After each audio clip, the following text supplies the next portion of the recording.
Hello everyone, magluluto tayo ngayon ng sisig na tokwas. Ayan, hiniwa-hiwa ko na yan na maliliit. At syempre, nilagyan ko na rin yan ng pampalasa bago natin iprito.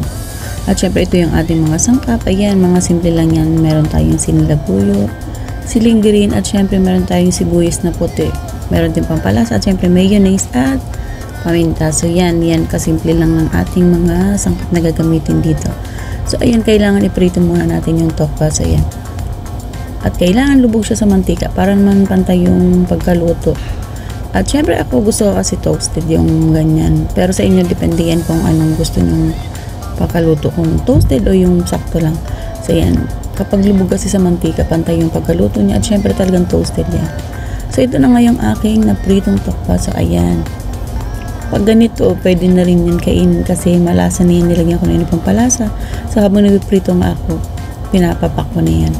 Pwede na iulam sa kanin, sinasawsaw ko lang sa toyo na may kalamansi at sili. Pero syempre ngayon gagawin natin yan sisig. So ayan, ito yung ating mga sangkap. Yan, hinalo-halo ko na yan. At madali lang natin yan magagawa kasi ihalo lang natin yung mga yan, mga pinaghalo-halong sangkap. Halo natin sa prinitong tokwa. So eto na nga ang ating nagawang sisig na tokwa. So ayan, diba ang bilis lang gawin. Ito ang ating ulam ideas for today na syempre hindi naman masyadong magastos. So yan, pwede nyo itong iulam, pulutan, papakin, depende sa inyo. Panigurado magugustuhan ninyo ito. So yan, itry nyo na itong gawin. Ang aking version ng sisig na tokwa. Diba? Madali lang naman itong gawin. Try nyo na. Thank you for